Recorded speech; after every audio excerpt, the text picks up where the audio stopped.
So here's what we're doing today. We're going to try and get LeBron James to wear one of Bart's hats. We're going to make a hat for LeBron James and see if he can wear it.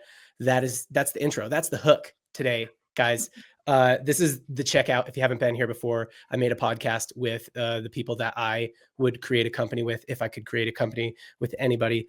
And my idea today that I want to start with, topic today I want to start with is co-host of the podcast, Bart here is the co-founder of Dad Gang. And I had an idea that I think could be like very viral content for Dad Gang, or for like, I think a lot of brands could use this kind of content, and it's like challenge content. And it's that exact thing that I just said, like basically do like all right, day one of trying to get LeBron to wear one of my hats. And then you just show like the behind the scenes of like you looking at the different hats that LeBron has worn.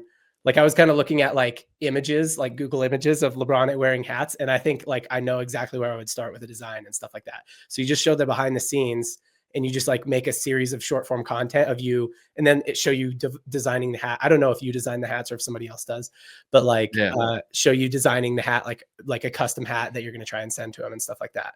I think jewelry brands could do stuff like this. I think other brands could do stuff like this. So yeah, that's that. Like I'll kick it to you first, Bart. What do you think? You going to do it? I love it. You gonna do it with all your free time that you got?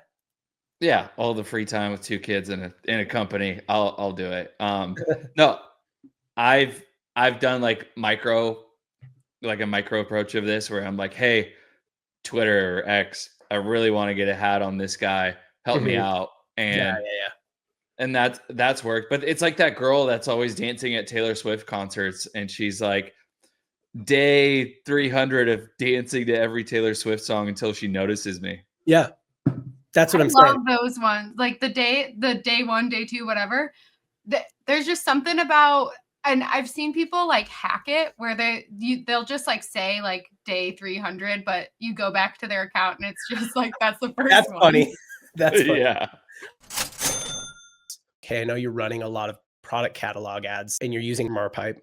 What are some of the creative tests in your catalog ads that you've noticed that have worked well for Dad Gang? Honestly, for us, the thing that's performing really well right now is like a three grid breakout of the hat. So a lot of our original catalog ads would just have like the front of the hat showing and not the second image.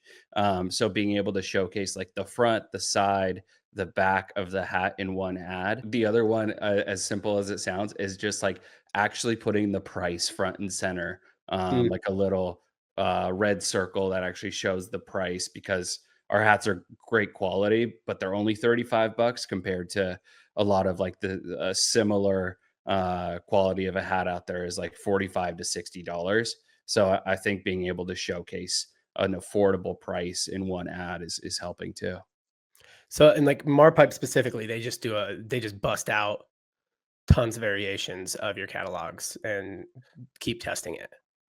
Yeah, you just integrate directly into Slack with their team, let them know what you're kind of looking for. They bust out a bunch of variations. It connects directly into your Ads Manager account, and you don't even have to do that much within Ads Manager. It's a seamless integration into everything you're already doing. If you're any kind of brand that wants to put your catalog ads on steroids and get more returns, better returns out of your catalog ads, check out marpipe.com. All right, back to the pod. Here's where this idea came from. Actually, the idea came from jewelry. And it was like, I was brainstorming content ideas for this like jewelry brand. And I was like, well, you guys are like higher end. So like they're like more customized jewelry. They're not like made to order, but there's a lot of customized elements of it. And I'm like, oh, you guys should just do like challenge videos where you like challenge yourself to make like a necklace or a bracelet or something like that for just somebody who's relevant at any given time. And then I was like, oh, apparel brands could do that. Dad Gang could do that. I was like, that's actually a pretty good idea for Dad Gang. And I think you could do it into long form and short form. So I actually took this idea for my other like YouTube channel. And the challenge is like, I'm going to make this, I'm going to make a video that, well, I don't know, I need a better hook than this, but I'm going to try and make a bagel go viral. Right. So I'm going to like, see if I can make a video that like goes viral for a bagel, right? Just a bagel brand that I like. But it like then stretches into long form where you could just like say, you know, the long form version is like, I gave myself 30 days to get LeBron to wear my hat. And then all the short forms are like day 1 of trying to get LeBron to wear my hat, one of my hats, day 2 of trying to get LeBron to wear one of my hats, day 3. And I don't know. I think there are a lot of brands that could do this. I think that if you're going to do something like this is why I was like, hey, would you do this, Bart? You were like, I don't know. It's because you're busy. So you got to decide like, this is more worth your while than like, whatever else you've got going on. You know what I mean?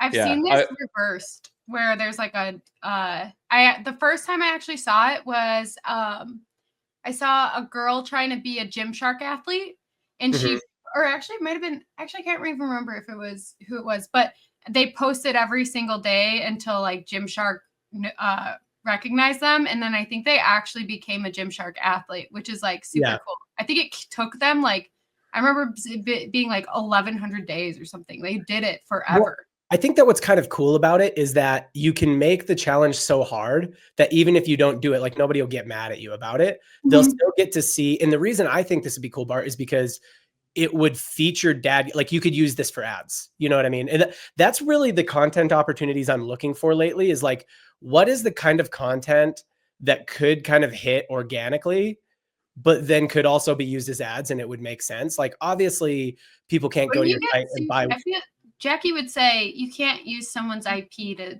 make ads, right?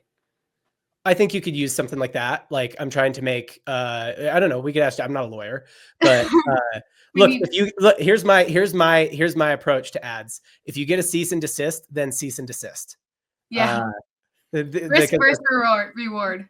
Yeah, that one's a little shaky because if you're, I'm trying to get LeBron to wear my hat, and then I'm just running ads with LeBron's name all over the place. I think. I mean, you're starting out by saying day 1 of trying to get LeBron to wear one of my hats. I'm gonna design a special hat for LeBron James. Yeah, I think you could. But I like it as organic. What's happening? Oh, hey. Oh, great. Let's have Jackie. Great. You're on the podcast, Jackie. Can you ask her that we've got our lawyer there? Can you make an ad and say use LeBron James in the ad and run money behind it? You're not asking this right. That's what it is. You ask it. How would you? Go. This is the idea. So I'm saying that if Bart or if Dad Gang made ads that were like any brand, any brand. Yeah, let's not say Dad Gang. I can't get you focused. Made ads that were like, well, you got to hold her up to your mic, Zoe. So your mic that you talk into, not the computer. What? Yeah. Okay. So if any brand was like, okay, let's make an ad that's like, or let's do a video that's like, this is day 1 of trying to get LeBron James to wear one of my hats. And then they just showed them designing a custom hat for LeBron James that they're going to try and send to him. Could you use that as an ad? That is okay. Yeah. That's fine because they're not like LeBron James is not in it. Yeah. And it's about something you're trying to make for LeBron James. Yeah. I mean, there could be an argument for like likeness, but I don't think so. You're not showing him and you're talking about something you're creating for him. That's fine. Yeah, it's usage or like if you made if you sufficiently like make comedy, like it's protected under parody. Like there's ways you can use stuff in ads for sure. Yeah, there's a lot of ways you can use somebody's likeness. That's why it's like such a hot topic. Yeah, for sure. Thank you, Jackie. That's why we have Jackie. I said resident lawyer. I was wrong. I was like, there's no way you can do that. No, you could. There's so many loopholes. Thank you guys so much for having me. I'm truly honored. See you later. For those who don't know, Jackie is the person who lives Zoe's life. This early. Zoe doesn't function without Jackie. No, I would die. I would die. She tells her where to go. She tells her when to eat. She tells her what work to work on. Wait, okay. To go to bed. I was messaging you about this. And she's a real live lawyer. That's the thing, is that she acts like she's just like your caretaker, but she's an actual lawyer. No, she's like legit my lawyer. Yeah. But also my caretaker. Wait, is she an actual lawyer? She's a real live lawyer. Yeah. Yeah. She's a legit lawyer. Cool. She works as a lawyer. Yeah. She She's got does a job. legal things. Went to University of Chicago Law School. I don't think. Right? No, she didn't go to University of Chicago. Where did she go? Now that I think about it, I'm not sure. You don't know? She's like No, your no, best friend. I just can't think of it. I know she has a law degree. I thought it was University. That's of a good Chicago. start. It was Usually, in Chicago. Yeah, there's a like pretty big law school there. I can't remember which one it is. Anyway, so here's back to the hat idea. I'm gonna just keep pitching you on this part. I think that like this is what I can tell. It would just be like this. Wait, are we looking at it right now? Okay, Yeah. okay. So, Yeah, so I just like Googled LeBron James in a hat. So like, yeah, this is how I would do the videos. I'd be like, this is day one of trying to get LeBron to wear my hat. And then you go through here and be like, look, okay, so this UN hat, he's worn this like multiple times. You could definitely do a design like that. That is kind of shaped like a dad gang hat. And then you just like put meaningful stuff on it. Like you have the, if you know on the side, but maybe on the other side, you have like his kid's initials or something like that. And on the back, you have like his wife's name or something like you just, you customize it to him. Anyway, I think it could work because I think you could use it. I'm not, whether it's you or someone else, I'm really bullish right now on this idea of like content that can be entertainment, that can do well organically, but that can also be used as ads. Yeah. I like it for people that have like customers that will ride for the brand too. Because Yeah. because they'll get in the comments and tag. Yeah. That's why I said you, because you guys have it. Sorry, go ahead. I'm interrupting. But organically too, like outside of ads, if you're just like, all right, guys, you're in on this mission with us. Let's get this hat on LeBron James or any athlete. They go crazy with the tags and making sure they're like part of the mission and all that kind of stuff. And then, if it actually happens, then you really have everybody's like, yeah.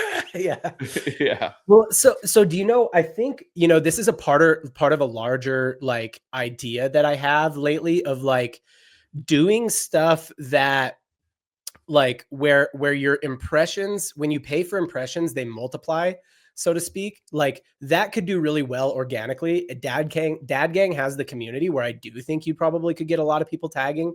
Like you said, you've done stuff on Twitter before and had people just like tag the heck out of that person. But I also think that it's like, it can multiply because if you pull it off, then it's like incredibly newsworthy, right? So then you have like news outlets picking it up and stuff like that. So it's like when you pay to amplify, like do something so good that when you do pay to amplify it, it multiplies is sort of my like overarching message, right? And I think it's hard to do, but I think that sort of challenge format can work for a lot of different brands. Yeah. Yeah. Zoe, anything else? I was trying to think of different challenges. I actually just saw, I can't remember what the brand is. Like No Days Wasted, those like hangover pills. Yeah. Like whatever the electrolytes. I think it's the founder. He posted like a wheel video and he just like asked everyone to post just like something silly. And like every week or like put something silly in the comments and every week he would like do whatever it is. It was like nothing related to, the actual product, but that he had like products sitting there, but just like had people commenting stupid stuff. So I said like, go to Planet Fitness and ask the cleaning lady if you can borrow her backpack. Those like vacuum backpacks, like stupid shit like that. And he's just going to do it every week. But it has like nothing to do with the brand. I have this theory that there's like what I call like there's levels of top of funnel content. Have I told you guys this theory on the podcast before? I have so many calls on a day-to-day basis that I never remember what I've said on the podcast and what I've just said in other conversations. So I have this theory that like we think of top of funnel content as like ad content that is top of funnel. But like, if you look at most top of funnel advertising content, you would never have any reason to believe that it would work organically. You know what I mean? Like you'd be like, oh yeah, that's a good ad, but I don't think that would get any kind of like traction organically. So I actually think there's levels of top of funnel, right? So there's that level. I call that like banner content. Like it works as a banner, it works as an advertisement, and it is top of funnel and it brings somebody into the brand. But then I think there's other levels. And the one you just said, Zoe, I call that bait content, which is just content for like meant to be entertaining for views sake, right? Mhm. So there's a coffee shop in LA called La Kind Cafe. And they just do like drive-by kindness. They just like yell. Oh yeah, that one you did We say. did talk about this one. Yeah. Yeah. Yeah. Well, And then there's like the other level I would say is like bridge content. And that's like this dad gang thing where it's like, you do have reason to believe that it would do well organically, but it also integrates product. And I think brands are light on both bridge and bait content usually. Everybody talks about optimizing their ads, but they don't spend enough time talking about optimizing their overall website, which is something that I think more of us need to spend time doing, and more of us need to spend time thinking through. The reason why most people don't do it is because you actually can't track revenue per element on your site. Heatmap.com does that. And that's something exactly why I love them and why we use it, because it's easy enough for me to use and it's easy enough for us to like communicate what exactly the changes are doing for our people. I like heatmap.com because it specifically drives revenue for us per element that we have. And so there's no real back and forth discussion. It's either going to start to work or we're going to get rid of it because it's tied directly to revenue. Google Analytics, which we all terribly hate, only talks about what's happening on the overall website, not the actual elements within the website. At the end of the day, the only valuable data point that we can gather are the ones that drive revenue. And if you aren't able to track that or update that, you're really wasting your time, which is why we use Heatmap, because we're able to track that specific data and know what optimizations we need to do next. Head on over to heatmap.com, give it a 14-day free trial. Worst case, it's not for you. You don't want to use it. Best case, you find a bunch of money and you make a bunch of money. Yeah, well, I just remembered as a consumer before I understood what like an ad was, which is so crazy to even think about that I like didn't understand one day. But What? I Hold on. remember, So you're 8 years old. You don't know what an ad is. My No, 8-year-old like- know what ads are before their YouTube videos. like, why are you always having to like dog on me? I'm sorry. Right, go ahead. Yeah, I didn't mean. When is this? You didn't know what an ad. I feel like I was like 20. I don't know. I didn't know Yeah. what was going on. I was just a consumer. Right. Yeah. You didn't know that some stuff that was like, you knew what ads between like commercials were, but you didn't know that some stuff was ads that are. Yes. Yeah. Okay. Yeah. So I knew that there was like people were paying to promote their brands, but on Instagram, I remember seeing like an ad and clicking on it and clicking on like the brand name. And I would get upset because I couldn't find like that picture on their page. And I would be like, where did it go?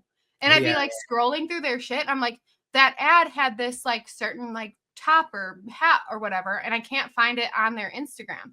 And I remember it feeling like such a big like disconnect. And like in my head, like I made that decision of like, I feel like if I ever had a brand, every ad would kind of have to be like on the page. It just like makes sense to me. But now I get it. There's like stuff that wouldn't be on the page, but I do feel like there's like a disconnect from that.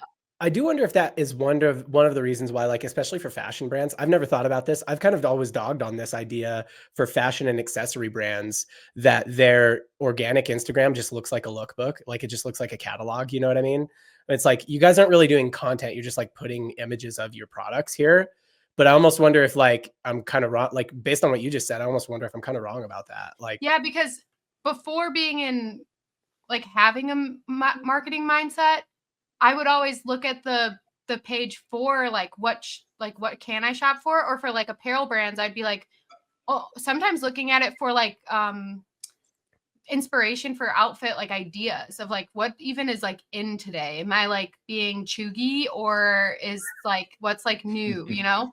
And so I would check them, and then I'd be like, okay, I can't find whatever's on. Like it does feel like there's a lot of disconnect. But the lookbook thing is so true though. Yeah. You see so many brands that like, you know, all we're trying to do through this D2C stuff is like actually sell the product. And then you go to a page that's like super highly curated and there's not much of like a rhythm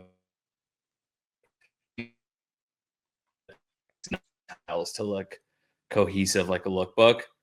And it doesn't really, I don't know, the interest kind of like stops there because you've just ended up at like a fashion destination kind of. Yeah, that's how I think about it. Like, I want to see content when I click through a page. But like Zoe was, I mean, kind of just gave the opposite case. Like, if she sees an ad of specifically, I think, apparel, right? Or clothing, or maybe jewelry, or maybe accessories, bags, things like that. Like, you specifically want to be able to click through and just kind of like see a catalog or a lookbook on their Instagram organically. I think if it's a brand that has like more than 20 SKUs or something, I would want to see what they're selling. Because if it's like a brand that has like one SKU, then like you can get creative with it. And I feel like there's no like right or wrong way, right? But sometimes I feel like a cool way to do it is like the brand has like, that's like what you're selling, but then there's like faces behind the brand of like the founder makes content of the brand, and like that page is like content, but like the brand page is like what you're selling. But I don't think there's like any right or wrong way. I honestly think Dad Gang kind of nails it. It's a mix, right? There's plenty of products. Just like us. It's just us saying promoting. Let's go. Is so perfect, and everyone should be like them. All we do is talk our book on this podcast. So we would not have anything to talk about if Bart wasn't here. I know. No, we would still be a podcast about Dad Gang. It would just be creepier. Oh, right. No, like I think it's like there's content, but there's also plenty of product, and like a lot of it's like, there's like a reveal party hat, like, you know. So if I'm scrolling through, I might see plenty of products that like I can't find on the page, you know, but like there is plenty of product on the page, so I'm not like mad about it, if that makes sense. You know what I mean?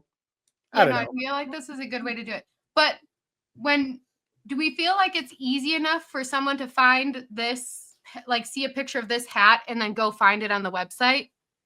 I don't know that. That's for our website. Have you seen our website? It's very easy to find whatever you saw on Instagram. It's just product. Like it's just a free Dawn theme through Shopify, white background, and all the hats we sell. Like it's straight to it. Yeah, it's very clean. Well, Bart we don't story tell much on our website. Bart was not in on my LeBron idea. It doesn't sound like he's going to do it. Sounds like it's a 5 out of 10 for him. So, all right, Bart, I'll kick it to you next. What do you look at the docket? Tell me what you want to talk about. What's interesting to you? You know, I think it's something we wanted to cover previously, but it was more like, what do you do when your numbers aren't hitting? Or how do you react when, and everybody deals with this a different way, like depending on how you're growing your business. But for us at least, or like how I've grown our brand, is like, if we're having a slow, I don't know, day or week or whatever it is, then kind of just go back to, we're not that old of a brand. So we just kind of go back to like what got us here. And are we still doing that?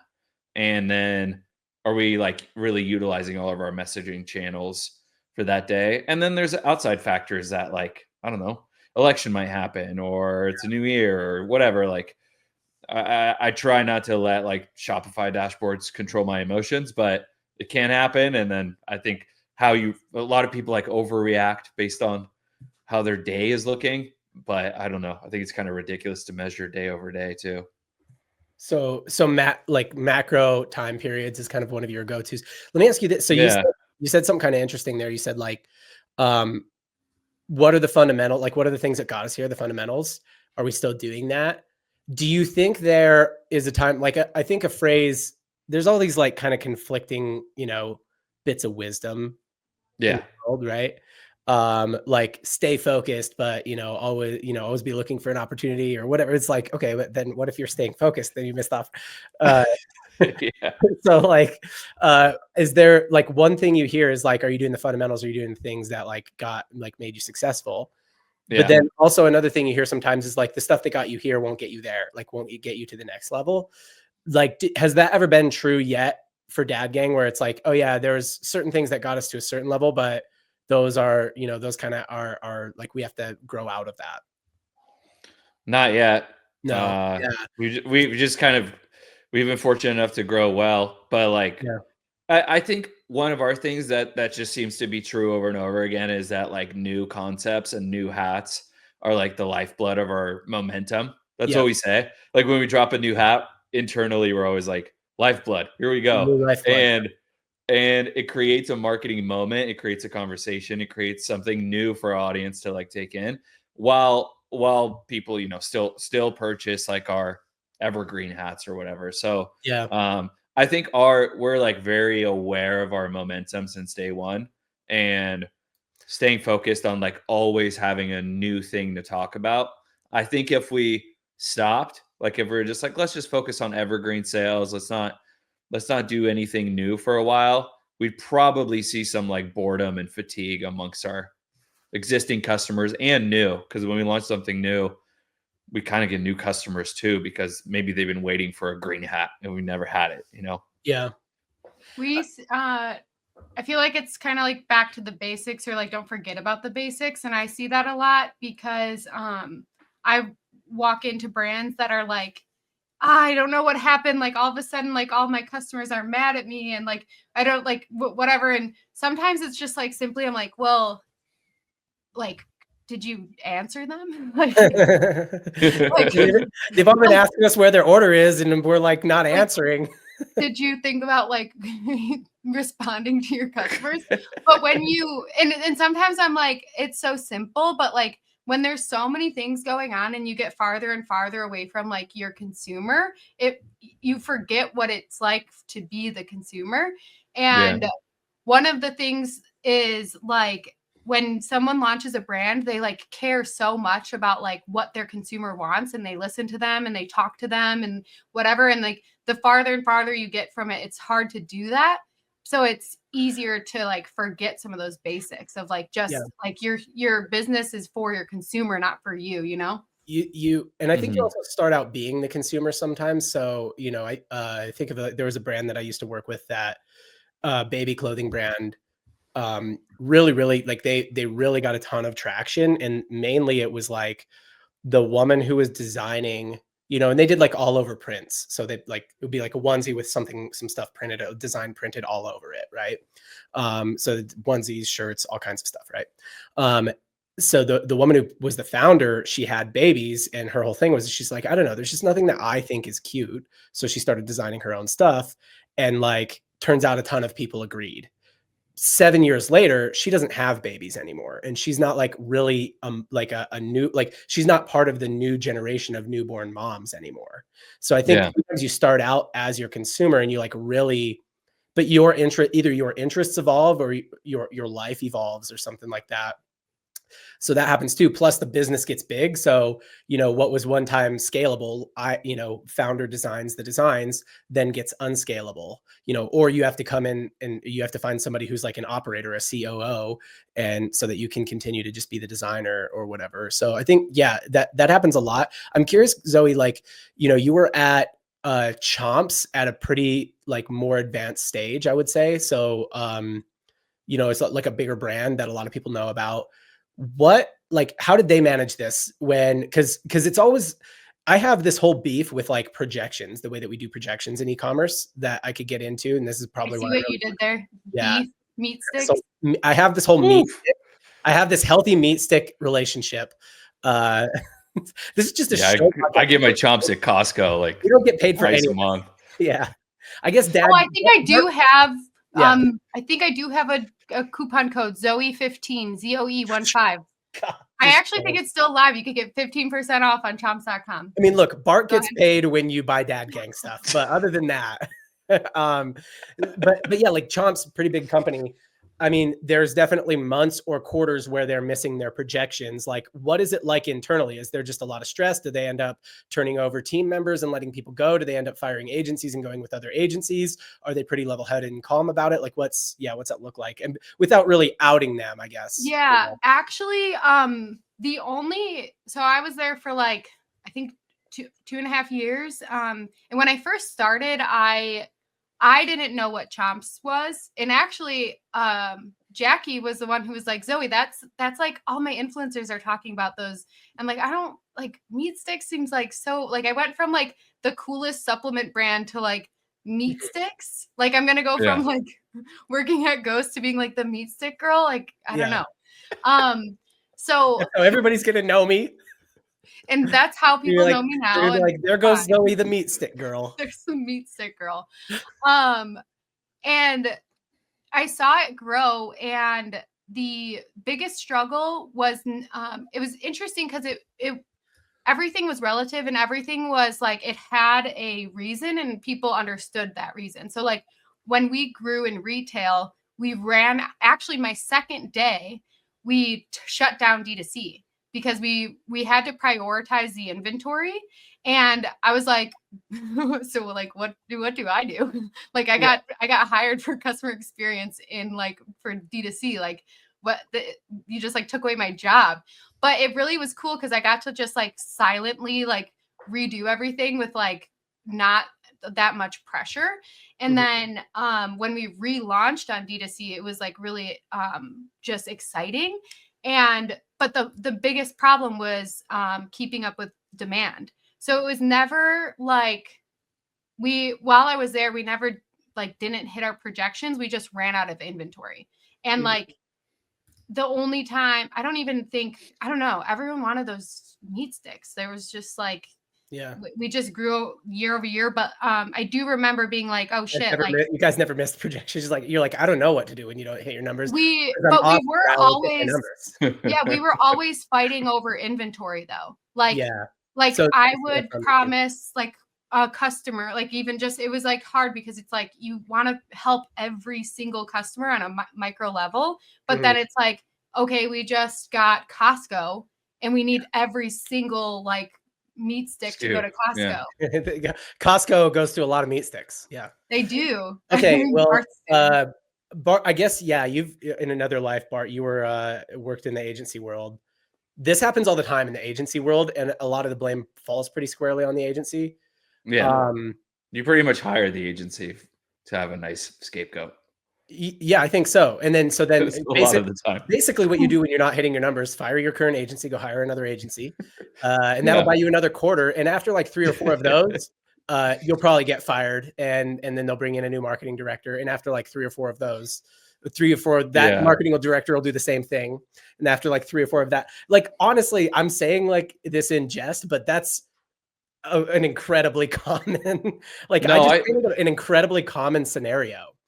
I've seen this on the agency side too. And that's like, I'm almost like, trauma is not the word, but so annoyed by like overreactions to daily numbers. Because you would have that one meeting, you know, say you meet with your clients once or twice a week, you have that one meeting and they're like praising you, so happy, cracking jokes, love their growth. And then the next day, say your brand does 20K in revenue, and that's a good number for you on that day. But the next day you do 17, and then the mood shift goes nuts. They're blowing up your Slack. There's a fire. You got to go to and they're like, fire with what the fuck is wrong? Like, you know, it's just kind of like, oh my goodness, the day to day with the ads today, the day to day measuring and like and just like truly like deciding what kind of person you're gonna be to other people based on your dashboard is just so weird. I would say brands do tend to grow out of the day-to-day thing. I don't know, some founders just can never, right? Like they're just too much, too into it. But so on a macro trend, I would say over the last year. So I just counted this up. I had 1,900 consulting calls on my calendar in 2024. Not all of them showed up. I did not track shows and no shows, but I think probably 80-90% showed up. Some of those are recurring, like they like pay for the consulting service. So not all of them it's like not 1,900 brands, but if I had to guess, I'd say maybe 400 brands, 500, something like that. 300 on the low end. And I would say as a macro trend, my observed trend is that, you know, probably more brands are missing of brands that do projections. So there are some brands that don't do any projections, of brands that do projections, more are missing than hitting. More are missing more often than hitting. Let's say of all the monthly projections that exist in e-commerce, they're getting hit whatever, like maybe 60, or they're getting missed 65 to 75% of the time. And that's sort of been my observation over the past year. And the number one thing that I say is that I like, if I dive into their numbers and their data, the first thing I question is the projection. Does that make sense? So it's like, like, I don't question, like, first thing they question is like, usually the people, right? Like, does our agency suck? Does our media buyer suck? Does our marketing director suck? Whatever. And then they question whether, like, is there something wrong with our site or something like that? Or then they like look for scapegoats in the macro environment. Oh, it's an election year. They just say like, what do we need to do better? Right? Like, they think there's an answer that, like, the question is, how do I force the market to provide something that the market does not have for me? And they think that there's an answer to that question, right? So then that's the question that they're answering, or that they're asking, right? And they never, like, the last thing they question is like, oh, was I actually even right about what I thought we could do? And then if you ask them like, well, how did you come up with what you thought you could do? They're like, well, last year we grew like 15% or 20% year over year. So I wanted to kind of grow like more this year. So I figured like 30% year over year was probably possible, and I knew that I was kind of like hiring a couple really good people and ramping up our creative production. So we projected 30% year over year. I'm like, so you just like used your gut and decided on a number. Yeah. And like, and that's the last thing you're questioning, if the projection is the thing that was off about this whole thing. So usually I think if like you dig into the math of like, okay, we missed our projection, but was it a bad project? Like, the first thing you should ask is, was it just a bad projection and we're actually kind of on trend in terms of like what we've been doing? Or was the projection right? Or regardless of whatever the projection is, are we actually off trend worse? If you're off trend worse, then I think you have some stuff to worry about. You know what I mean? Like, if you're like, oh, we've been up 10% to 15% year over year for 18 straight months, and now we're down 20% year over year this month. And it's not like we had an incredibly good year last year. It's like, this is just, then you've actually broken trend, and then you have something to worry about. But if your projection is, I think most people like base how they're feeling about their business at any given time, and about their job. Marketers do this about their job. Like, marketers feel the stress about their job. It's based on like some made up number that we just said, like, here's how much sales we want to do. And I get the point of doing those for physical product companies, because we have to decide how much stuff to order. But I am like kind of anti-projection. Since you've been using Marpipe, has more of your spend, a higher percentage of your spend getting put into catalogs because your catalogs are getting better results? I've always thought that DPAs and catalog ads are great for remarketing, because if you get somebody that has purchased before or has seen your ads before, but then sees those remarketing ads as like a gentle reminder, like, here's our product on a DPA. So we're able to kind of enhance the performance of our DPAs because there is a bit more information in that creative. And then it even led me to doing just more prospecting with DPAs or catalog ads, because now I have this kind of like arsenal of changing up creative. Whereas beforehand, I probably wouldn't do as much prospecting on white background DPAs. It's just not that exciting or attention grabbing. So yeah, it definitely shifted. I've cut spend to other stuff. I've put more spend into catalog ads. Yeah, it's been great, and it's pretty simple too, which is what we like at Dad Gang. Yeah, I mean, they work with some brands like Ridge Wallet, True Classic, Hanes. These are like Champion, Hanes, Brooks Running, some really actually like legacy, not just e-commerce brands. Kate Spade is on here. So they work with a lot of really kind of impressive brands that do run a ton of catalogs. Like the bread and butter for some of these companies is going to be catalog ads. So if you are a media buyer, agency person, or a founder, definitely check out Marpipe. It's marpipe.com, marpipe.com. All right, back to the pod. My theory is, if you do right by your customer and you like are listening to them, and you're just like so focused on what the customer wants, then like it all falls into place. Like you want your projections and you want to like make sure you order enough inventory or have the cash flow in the right place. But like, I feel like projections should be like check-ins, and it's like, oh, sweet, I'm like on track. And then like, if you're off track, it's like, okay, back to the customer. Like what do the customers want? What's the consumer want? Because that's how you get your sales. So it's like, I think if you just do right by your customer, and if you're not hitting those projections, then yeah, you probably have like, you overshot your goals. But it's like, I feel like when I see brands focus so deeply on the consumer, then they overshoot their customer or their projections. Can I ask you a question as an operator, Bart? So, Mhm. yeah, I agree. I think it's like, just focus on what you're saying, Zoe, if I were to like really summarize it to you, like you're very CX, customer experience, retention focused. So you're saying a version of focus on the inputs, right? So if you're marketing focused, the inputs would be something else. For you, it's very much like focus on the customers. And I think actually marketing should focus on the customers a little bit more too. Or maybe you're saying focus on the customer. Well, also you want to focus on like the customers that you already have too. And because if you think about it, I mean, it doesn't have to be like a subscription or anything, but it's like, I feel like we have this huge focus on like new. When you've already you've paid so much money, you worked so hard to get these like customers that are already in your database. And so it's like, if you can keep those and then also add new ones, then it's like you can't fail. They are an insurance policy. I've seen brands, like there's a brand that I was looking at.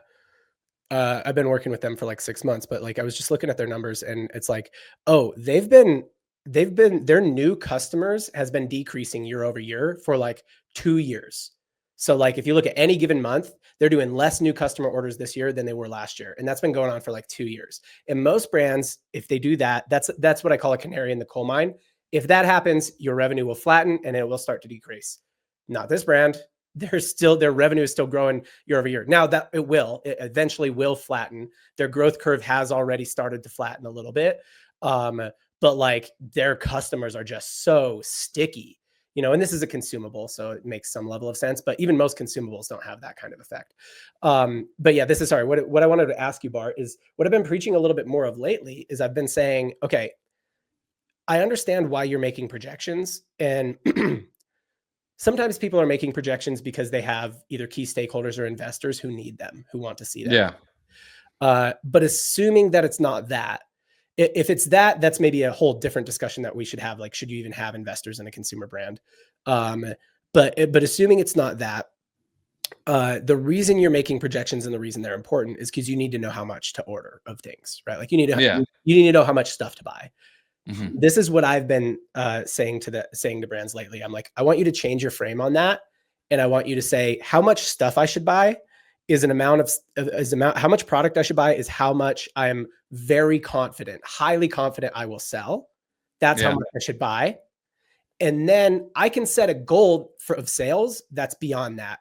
And of course that goal will be hard to hit if I'm running out, for sure. But like how much I should buy should be a number that's like, it doesn't have to be the same number as my goal number, right? So people say, oh, we're gonna, let's I want to do $1 million a month, or I want to do 12 million this year. So, let's set a goal for, I'm just kind of making it simple, $1 million a month. So I'm going to start like placing POs for $1 million a month worth of inventory. It's like, no. Like, what are you really, really confident you're going to do, even if it doesn't go well? Well, I'm really confident we're going to sell like maybe 600K worth of inventory.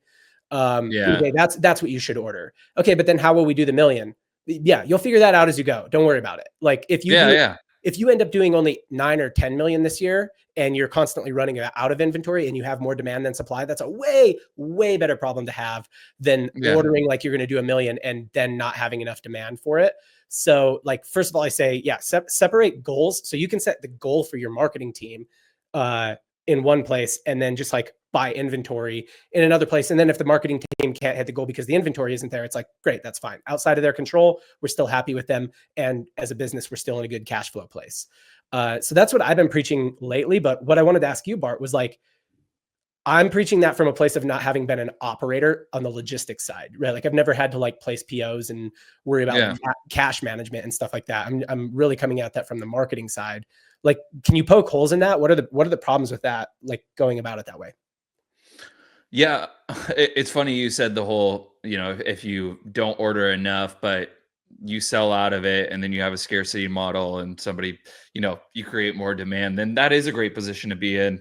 Just from the examples that we've gone through, is like we started off with very little inventory, but now the only reason we do projections is literally to know how many hats to order to sell.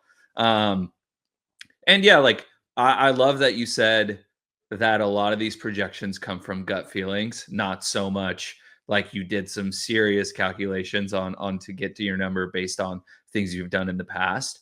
But for us, it's like we're not always projecting, but we're always doing projections just to know how many hats to order for like our big seasons. So our big seasons are Father's Day and Q4. And so I mean, if you want to get granular, it's like I gauge how much we do from like a existing customer volume when we launch something new. And then what do we do based on ad spend from new customers buying evergreen hats that are always around? And then kind of being able to take both those momentums and putting them into the holiday and the Father's Day season. And being able to say, okay, we can sell through this many hats based on our average performance rate, rather than we're going to sell this astronomical amount of hats because we feel like we're going to be great this year, right? It's a really, just like you said, maybe not taking the worst of what we really know we can do, but taking an average of like what we've done over the past 2, almost 3 years and saying, okay, here's what we're projecting we should order.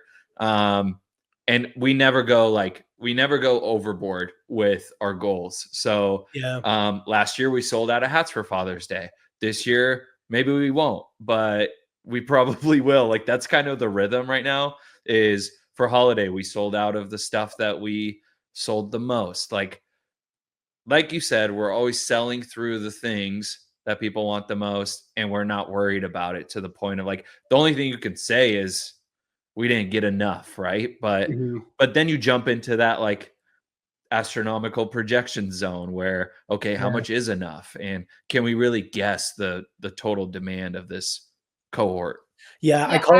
I call demand planning demand guessing, because it's like it's too many unknowns. But what you're really saying is like, how do we take operators and founders who are inherently ambitious people and are optimistic about their own brand, and like make them feel like they're still being ambitious without like setting crazy goals. Sorry, Zoe, I cut you off. Go ahead. It's okay. I was going to say, when it gets tricky with the like hype type thing, when you're like, you run out, because then you have to like go back and look at how many people are on the site and then like be like, how many could I have ordered? And then it kind of like hurts a little. Then so I saw this happen at both Ghost and Chomps. And it was actually my like entry or my introduction into e-commerce, because Ghost, we would never, we like wanted to sell out every drop. And I just would always see the customers being like, commenting on Instagram, like, why don't you guys just order more? Like, why? Like, I was on the site right when you dropped it. It sold out. We get that too. Yeah. Like, why couldn't you have just ordered more? So then you have to like think like, you're like, look, Karen, I don't have a crystal ball. I didn't know that people would like this. All right. Yeah. And then for Chomps, when we would sell out, we would just look at also like how many people would sign up for like the notify me when we're out of stock kind of thing, and just like use that as well. But it gets tricky when you don't order enough. And then the one thing that I have seen, and Bart, do you do overseas shipping and stuff, or are you? Yeah, we do a little bit of international. Okay. Yeah. So the way that the other thing that I've seen that is really challenging is demand planning for that, the part of like, how quick can I ship by sea? And then like, if it like planning for that, like shipping by sea, so it's cheaper. But then but knowing that like if you need inventory, like ship by air is like your plan B. And like seeing that those kind of like calculations in the logistics world is very interesting to me, because it's like so hard to plan like that far in advance. Yeah, you're going cost versus speed on that one. Like, yeah, we'll always fly in stuff that we need quickly and there's like high demand for. But if we can like plan super far out and get containers, then we'll do that, because the price difference is massive if you're flying something. Yeah, that's what I'm saying in terms of the gap between like the goal and the demand projection, right? Because it's like we can demand plan around a sales number we're very confident in and set our sea freight orders to that. And Zoe, I don't know for sure, but I'm guessing there's a higher likelihood that Ghost and Chomps might be made stateside and then you guys are shipping overseas. Well, there's like so many parts of it. So there's like the packaging. So like the packaging might be made overseas, and that's okay, because like it doesn't expire or anything. So, but like if you have a change in the packaging, but you ordered all this packaging and then you've wasted all, like it's way more than just like ordering more. Like there's so much. And like in supplements, it's like sometimes we would run out of, like our manufacturer would run out of one single ingredient.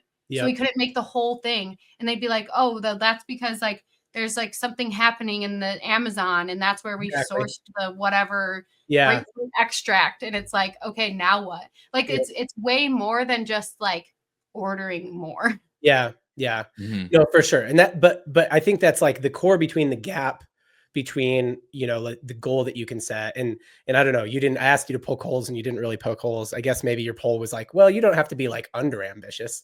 Yeah. But like, I think the gap, what I'm saying is that it's like, look, usually there are contingencies for if things are going much better than you thought, then that usually means you've got more margin. Your advertising is working better than you thought. You could probably even like raise your prices and get a little bit more margin, and you can probably afford, to like, speed run some like hats, right? To like air freight some hats to your 3PL or whatever you're using, or you can afford to maybe like source that extract from another source if it exists or something like that.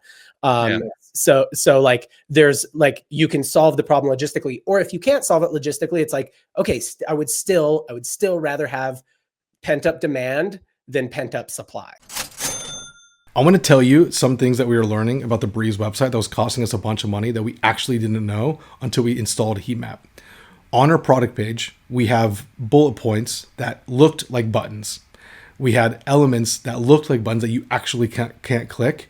And we were finding out that we were literally losing money because the navigation was so unclear that to the thousands of dollars, because of the amount of traffic we're spending, we weren't able to find success. And so heatmap.com was able to kind of highlight and tell us exactly where these users were clicking.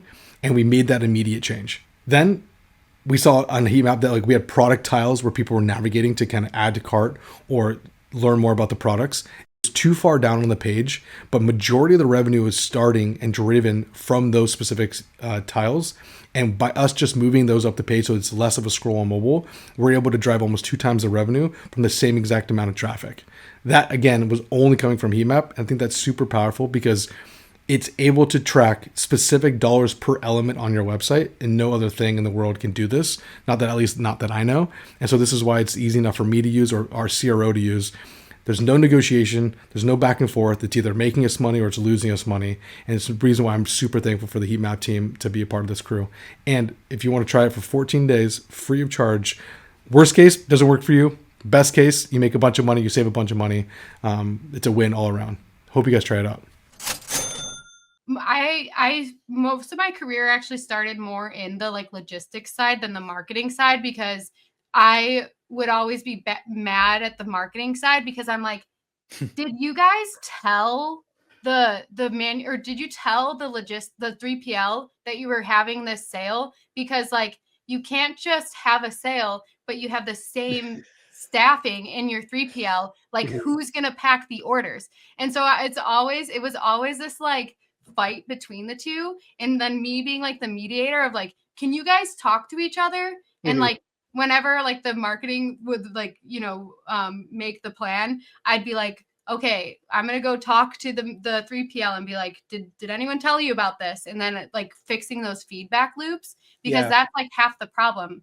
But And then same thing marketing's with like, well, we don't know how well it will go. So Yeah. we're still working on that. I'll be like, hey, Matt, our 3PL owner, hey, we're gonna launch a crazy hat tomorrow. He's like, okay, I hope I have enough people on the line to pack them all.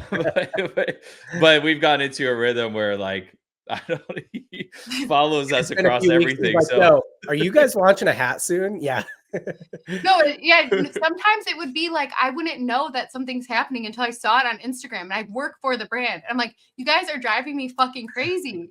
Like now, do you know what the customer? You don't have to deal with the customers, but you're gonna be mad at me when they're in the comments being like, "Where the fuck is my order?" That's Bart making his 3PL owner follow him on Instagram to know what's coming out. Yeah, you're like, don't you follow me? Just subscribe to my newsletter. No, he's like, thanks for the heads up, dude. Yeah. Just sends me a link of the post. He's like, I'm on the VIP list. Yeah. That's funny. Okay. So I would say, you know, if I were to maybe poke one other hole, like somebody was talking to me about this the other day, they're like, if you're really trying to be the market dominator. So we were talking about last time how it's like in a category, there can be like two big winners, right? So like and there's not a lot of categories that are left up for grabs, like hats, clothing. I don't know. It's all about like kind of branding and finding your niche. But like, you know, like I think that like better for you, like the better for you category of like snacks, that's still up for grabs. Something like cannabis seltzer, right? Like cannabis drinks, ready to drink cannabis drinks, that's still up for grabs. There's just not a lot of categories that are still left up for grabs. But if you're in one of those categories that's still left up for grabs, I suppose the counter argument here would be like, if you are under ambitious, somebody else will pass you. You know, like if there is that much demand and you're under ambitious and you protect your cash flow and you don't like, then somebody else who's in stock, they'll just go buy from somebody else who's in stock. But I don't see that play out that much. You know what I mean?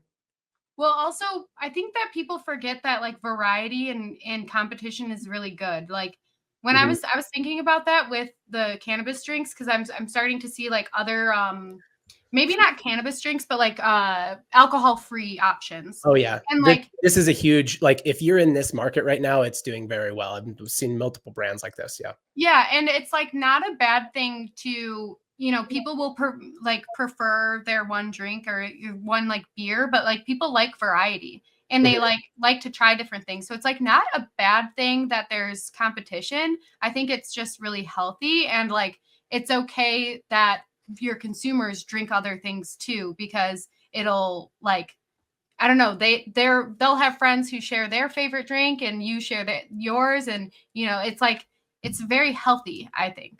Yeah. Yeah. I mean, I think like anytime there's category expansion, it's going to be good for you. I think that what I'm really saying is that like, let's take soft drinks, for example. There's two winners there. There's Coke and Pepsi. You're not really going to crack into there. Like there was a time where there was a lot of category expansion happening in soft drinks, and that would have risen up any brand that was selling that. You know, and then there was a time where that market gets saturated and that category isn't expanding anymore. And then the two winners are going to settle in. And then if you want to be third or fourth or fifth or sixth, you got to be weird, right? You got to be something different. So I think that maybe the argument is like, if you're still in an open category that's still up for grabs and you're trying to be one of the one or two, then maybe this kind of slower approach of like under projecting and, you know, setting different goals than projections. That's the only counter argument I can think of here. You know what I mean? Like I just, other than like, I want to be ambitious and that doesn't seem like it's ambitious or optimistic enough, I guess. Yeah. The competition thing is interesting because you want to pay attention to your competition, but you don't want to get sidetracked by them. Exactly. Yeah. If you're just copying, then yeah, that's not going to help. Or if you're like too worried about them. Yeah. I see people like get too worried about their competition and forget what they're doing.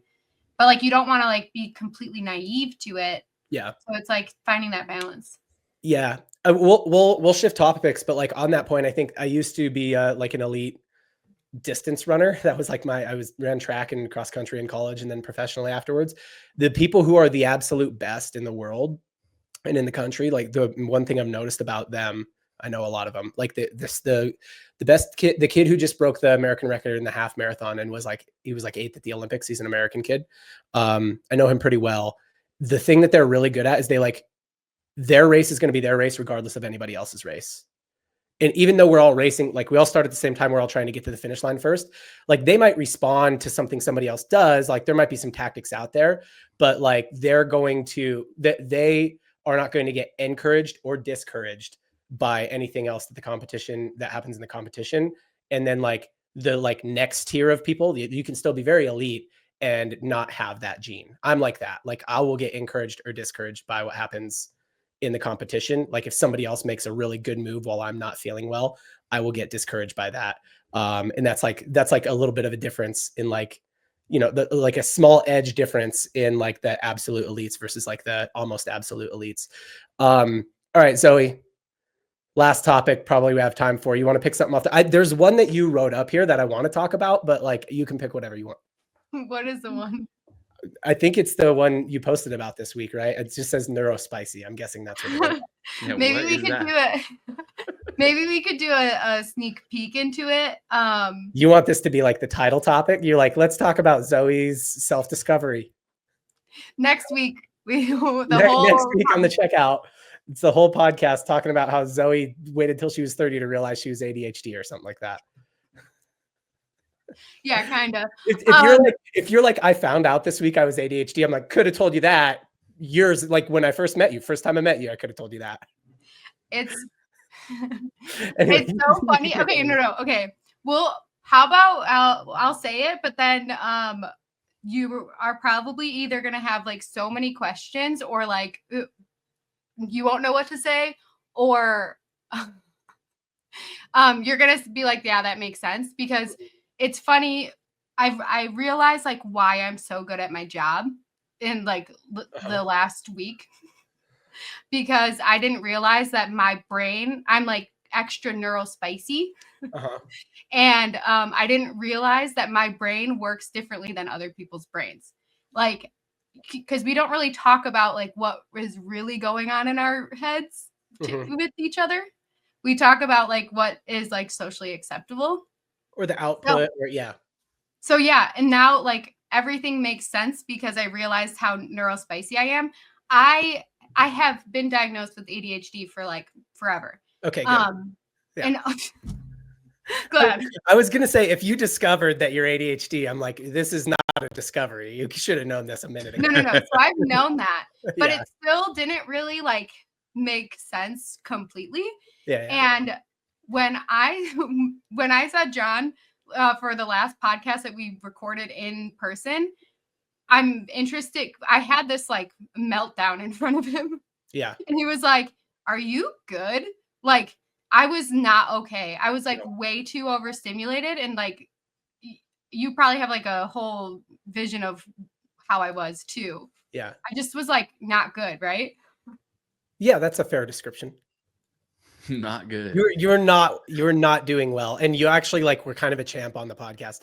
It's on my other channel, but yeah, like other than that though, you are not doing well. Like you could not even clearly communicate what you like wanted or needed. I got her Uber for her to go to the airport because I'm like, I'm legitimately worried that you cannot get an Uber and get yourself to the airport right now. I like told her like, tell me when you get on the plane, text me when you get on the plane, text me when you get home. Like, I don't know that this is all that you're going to make it. Right. And I knew you had Jackie, but I'm like, also now I'm invested.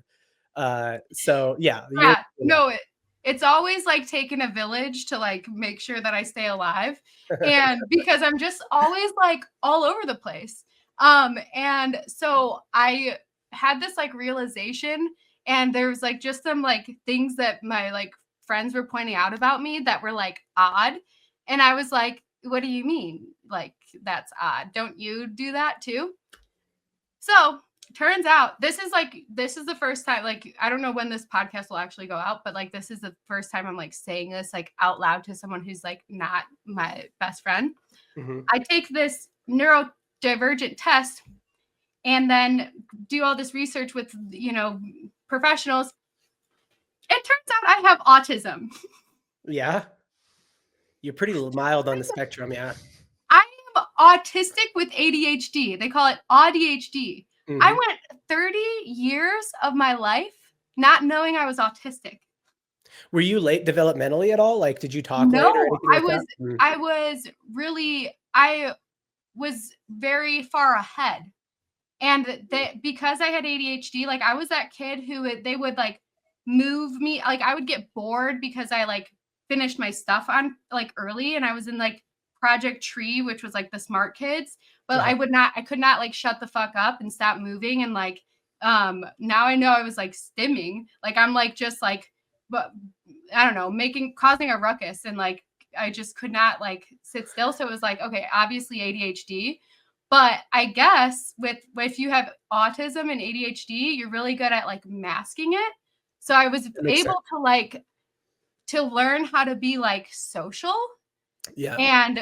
But my first initial thoughts are very like neurodivergent. Yeah. And then I figure out, okay, that's like not like socially acceptable. Nothing super scary or anything. It's just like, I don't know, like me being very blunt or like mean or like straightforward. I'll like be like, okay, that's not the right thing to say. And they're going to get offended if you say that. So say this instead. Like you have a filter before you say it. I'm a highly masked, late diagnosed ADHD. Jeez. You're a superhero for the most part. And it's why I'm so good at my job, because I'm so good at problem solving. But half of the time I'm like, and it just like all makes sense. And I'm actually like so happy that I figured this out, because like it makes sense of why I struggle to like do like simple things, but then I like am a genius for like problem solving. Yeah. It's crazy. That is a really interesting combination. I've never met anyone else that I know that has that combination. I'm around a lot more, like now being a parent, I'm around not like an outsized number of autistic kids, but like more than I'd ever been around in my life. Like my kids are of the age where there's just like always going to be like their cousin is autistic and one of our neighbors is autistic, right? Like their kid. And one of the things about ADHD kids is they are typically quick developmentally, right? Like they'll talk early. They understand things quicker. My dad's a therapist, and one of the things he says about ADHD is like, one of the symptoms is not lack of intelligence. Usually they're intelligent. One of the symptoms of autism, oftentimes, like if you go back a long time, people would probably think like autism is like, oh, they're just not intelligent before we had the word for autism, right? And so, yeah, and they're usually like late developmentally, right? All the ones that I know. So it is an interesting combination that I can totally see why that doesn't get caught.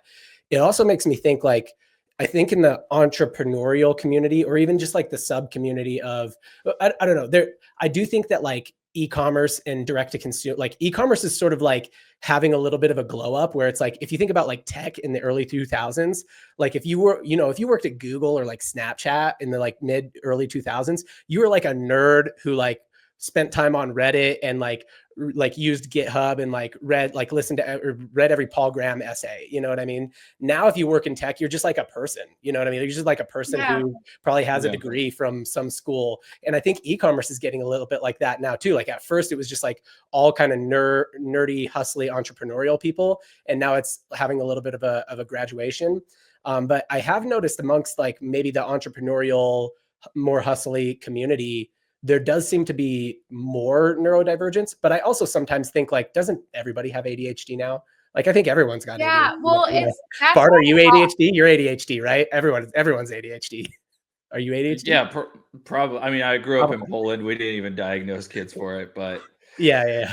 I don't know, maybe I'll go get checked out next week or something. Yeah, there you go. No, I know we're all like way too overstimulated with way too many things at all times. For sure. So sometimes I think everybody's got it, and sometimes it's like maybe it's just everybody I hang out with. It's all part of the entrepreneurial. I do think there's just a higher amount of neurodivergence there. That's a specifically strange cocktail, though. ADHD. Well, okay, so again, everything makes sense. Like I think I've been taking like all these notes about just like these realizations about my thoughts and my brain and like how things work. And I just like, I cannot believe. I'm also like, why the fuck didn't anyone tell me? Like, of course I'm like obsessed with Pokemon. I have like a Pikachu here. And I'm like, oh, no way I'm autistic. I'm like playing games. I'm like, you're like, that's some autistic shit.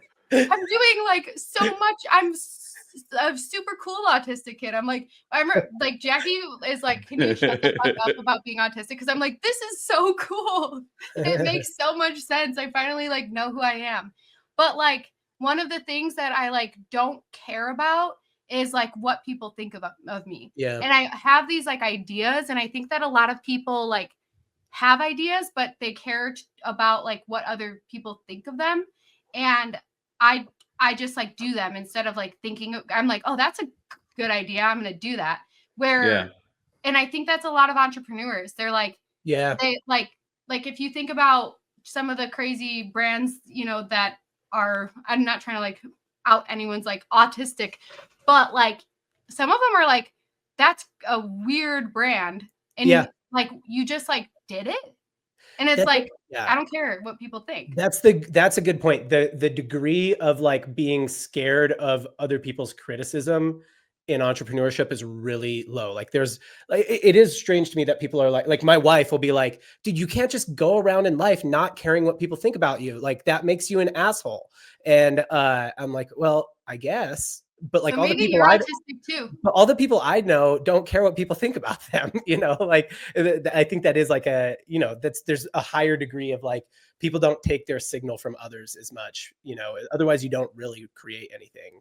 Yeah, it's very interesting, and it has its pros and cons. And we're like at time, and I have like a hard stop, but the thing that I'm realizing too is that there's like people that I feel like I've always felt like this, that have like the same energy as me. And I couldn't ever like put my like finger on it. But then also I've always like understood like the like people who know they're autistic and are open about it. And like I've been able to like communicate with them well, because I'm like, oh, they're not like, you just have to communicate with them differently.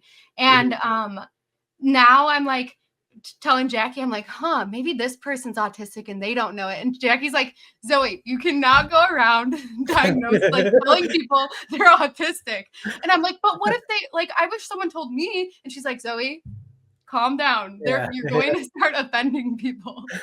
Are you autistic? You should get checked out. Like, and people are like, what the fuck? Yeah, but yeah. All right. Bart, anything to add? No, new discovery alert though. Nice. Breaking news. Breaking news. Thanks for telling us. You know, we feel this is a safe space. Yeah, I feel safe. Thank you guys. Thanks for sharing. Look, if you're listening and you're like, awesome, Zoe, then you should subscribe. You should hit subscribe. You should hit the bell icon so you know when we do new videos. If you're on YouTube, you should follow us. If you're on a podcasting app, you should leave a review and be like, Zoe, like, tell us about your, look, if you're listening to this, you're probably neurospicy, let's be honest. So tell us about your neurospiciness in a review. Like, Zoe, thanks for sharing your neurospiciness. I have OCD. And yeah, we'll see you next time. That's the checkout.